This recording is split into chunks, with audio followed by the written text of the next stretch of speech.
After 4 weeks into this young season, Virginia Tech finally picks up their first win. The Hokies are looking ahead to their first ACC contest of the year in Raleigh. And some major moves from the athletic department have fans in Blacksburg buzzing about the future. Get ready for your one-stop shop for all things Virginia Tech sports right here on the 3304 Kickoff. Hello and welcome. So glad you could join us from the Center for the Arts this fine morning, evening, whatever part of the day it is that you're watching this from. I'm Landon Weaver, joined alongside by Riley. Klaus and Riley, it's an interesting time here in Blacksburg, and honestly, I don't really know how to feel. No kidding. The weather is all over the place. We're in the fall season right now. Sports is happening from the top down. There's so much to break down, and excited to talk about it all today. Happening is definitely a way to put it. There's a lot of stuff going on, some highs, some lows, but all in all, it's Blacksburg, and it's always a fun time here. You're exactly right. Now, there's a lot happening, but let's talk about what happened in the last game for Virginia Tech football as they took on Wofford. Another home game for Virginia Tech, and they established the ground game early, being the first on the board to take the early 7-0 lead before eventually they'd get the ball back. And how about this? First catch, first touchdown for Devin Alves. He took a major hit, too. Way to survive that tackle and get himself in the pay dirt. Way to get on the board in his first catch of his Virginia Tech career. Meanwhile, flip to the defensive end. Kim, are you kidding me? What an interception by Kamari Copeland. Love seeing big men make those athletic plays. Big swinging turn for the Tech team in that game. Defense always can provide a spark in the contest, and it was also, once again, more scoring. We go to the fourth quarter, and Kyron Jones adds on another, a big bounce-back day for him. Yeah, it's a really big confidence booster going into this weekend in Raleigh. I like to see Kyron getting himself going against Wofford. Virginia Tech would take it 38-6 over the Terriers ahead of their first ACC matchup this coming weekend. Well, now Landon, Virginia Tech has to go on the road against a feisty NC State team. Yeah, they easily tamed the Terriers, but can the Hokies take down a pack of wolves? Taylor Brettel has more on this weekend's upcoming matchup. Taylor? NC State is off to a strong start on the gridiron, sitting at 3-1 and averaging more than 31 points per game. The Wolfpack kicked off official ACC play with a win over Wake Forest, but hit a bump last weekend in Durham against Duke.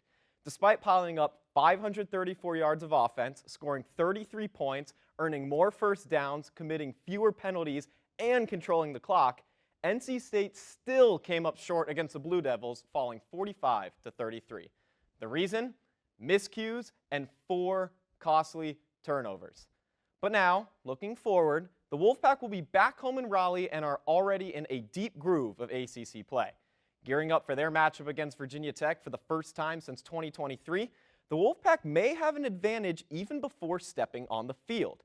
This will be the Hokies' first ACC game of the season, and for them to start conference play on the road, well, yeah, that's never easy.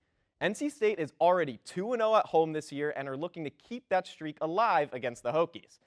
To note between these two teams, the last time the Hokies beat the Wolfpack in Raleigh, I was rocking a Justin Bieber bowl cut, and the iPhone 4 was the hottest item on the market. The year? 2010. So, can the Pack hold strong at home and hand the Hokies their 4th loss of the season? Well, I guess we'll find out Saturday night in Raleigh. Back to you guys. Good stuff as always, Taylor and Riley. Some big news coming out of the athletic department this weekend. What you got? Yeah, they are looking to really upgrade the budget for Virginia Tech athletics, and it still needs to be approved and everything, but what it really shows, Landon, is Virginia Tech is serious about being competitive in athletics, specifically when you go into football. Now with this proposed new upgrade, they're going to be up with the likes of Florida State, North Carolina, and Clemson in terms of budgeting towards football, and money doesn't always mean wins, but it certainly shows that they're serious in terms of trying to compete in the athletic range of the ACC, and it really changes things in terms of maybe who wants to get involved at Virginia Tech. The crazy part is it almost took a negative thing to come for them to then move to this positive. Although it's great, you would have wished that maybe it had come a little bit earlier for Virginia Tech and the Hokies. That's a really fair point because now, right, like you mentioned, it happens, and now you know you have to rebuild, and so they take those steps, and hopefully for them, what they're looking to do is provide a better future. Well, big things are definitely coming to Blacksburg, but huge things join us in the studio. What you got, Thomas? Now it's time for everyone's favorite series. After a brief 3-week intermission, we're back. It's time for What's Huge with Hughes. The last time that Virginia Tech faced off against the Wolfpack to open its ACC slate was 2020. Here are my 3 keys that could give the Hokies a repeat outcome of 5 years ago. The first key is neutralizing NC State signal caller C.J. Bailey. The second-year starter has been on fire to open the season, already eclipsing 1,000 passing yards.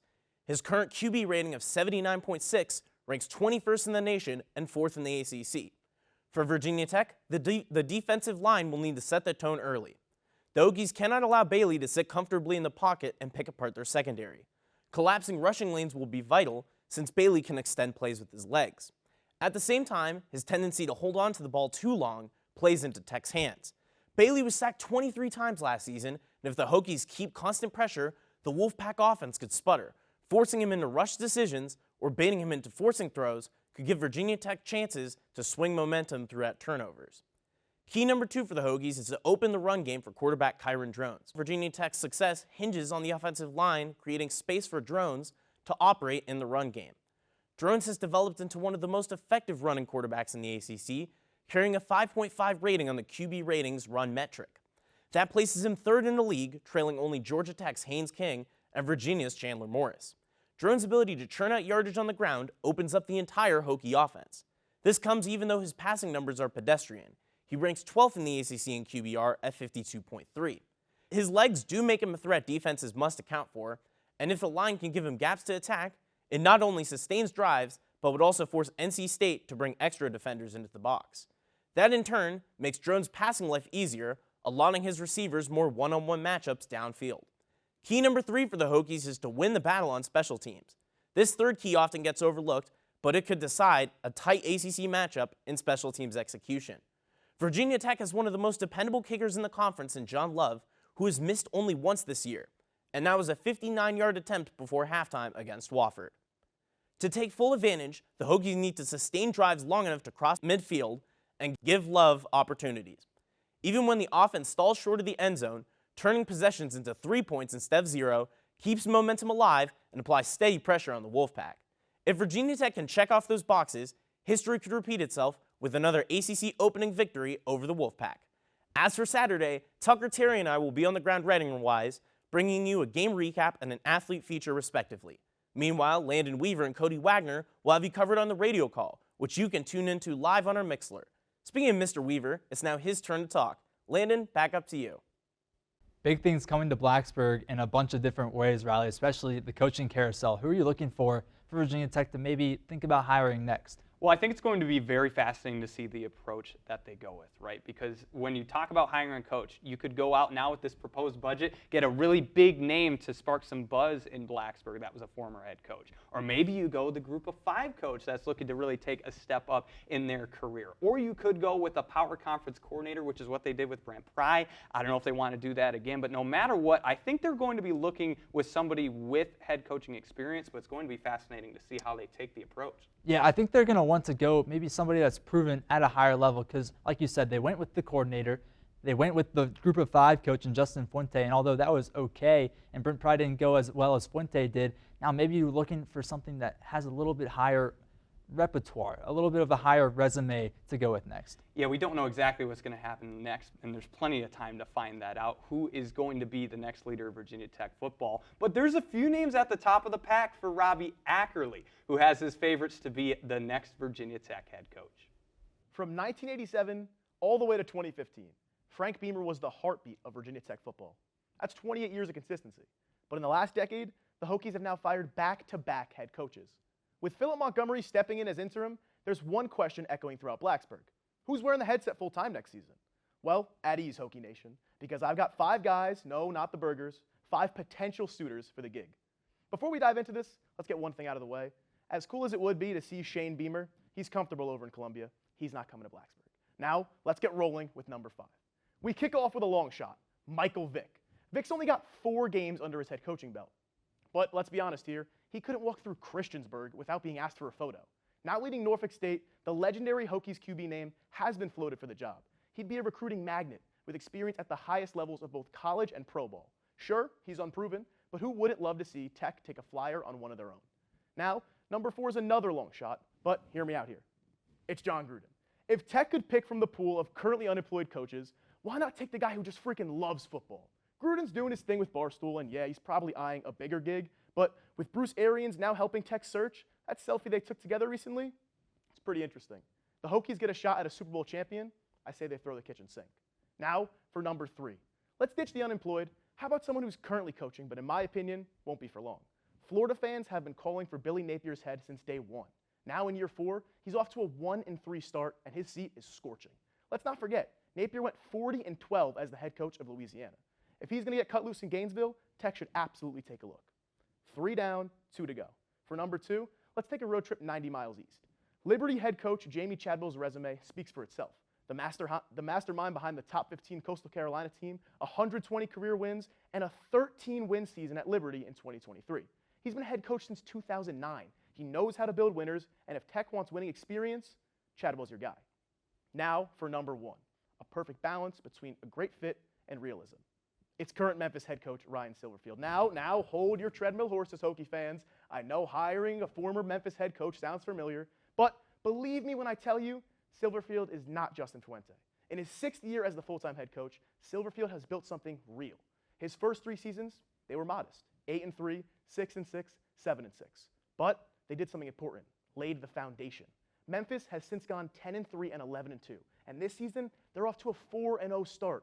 He brings head coaching chops, NFL experience, and most importantly, a proven blueprint for rebuilding and then winning. So there you have it. 5 names, 5 paths forward. Whether it's a hometown hero, a football lifer, or a rising star, the Hokies certainly have options. Hello? Hello? Just another spam call. It's probably more likely that one of the names Robbie said is going to get the call to be the next Virginia Tech head coach, but we're going to have to find out as we go along. But Landon, let's go big picture in the ACC.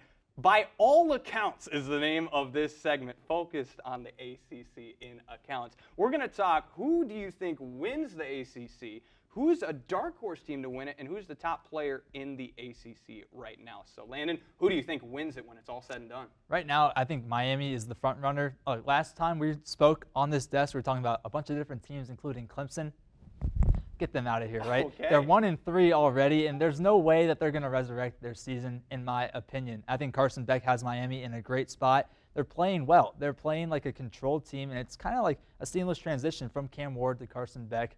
And I'm excited to see what they can do towards the end of the season, which is where they fell off last time. I'd say they're definitely the favorite right now, and that might be who you go with. But who I think wins it, give me the Georgia Tech Yellow Jackets. I see a late flounder again from Miami, and the Yellow Jackets, after a big win over Clemson, it might be easy sailing the rest of the way on their schedule. So give me Georgia Tech to win the ACC. Now, who's someone that teams are maybe not expecting to see in that race that could win it all? Well, actually, I think I'm going to have to go with Georgia Tech as my dark horse, because I think they're still sneaking up on people. They're ranked 16th, but people don't associate Georgia Tech with ACC success. But you're right, Haynes King and Jamal Haynes in the backfield with him. It's a big duo right there, and I think they can really have ACC championship caliber play towards the end of the season. Yeah, I'd have to agree with that. I'm going to go over to the state of Kentucky. The Louisville Cardinals, I think, could make some noise in this ACC race, and so they're my dark horse to really make some magic. Now, who do you think is the top player in the ACC that's really impacting their team?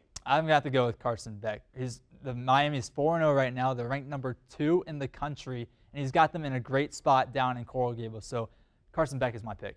Now, my pick for most impactful is a player that the Hokies are going to see in Raleigh, North Carolina. Hollywood Smothers, the running back for NC State, is my pick to be the top player in the ACC. He's so impactful in the ground game, and it's going to be really fascinating to see what he does this season, Landon. Yeah, I'm excited. We're going to see him in Raleigh this weekend, and, he's a big play kind of guy. He rattles off 40, 50 yards here and there. I like his chances. I like your top pick. Yeah, well, it has been a pleasure to talk about what all ACC was, Landon. We'll have to find out what's going to happen. Indeed, we will. And that's going to do it for our show today. Thanks to our reporters, Thomas Hughes, Robbie Ackerley, and Taylor Brettel. For my co-host, Riley Klaus, I'm Landon Weaver, and we will see you guys next week.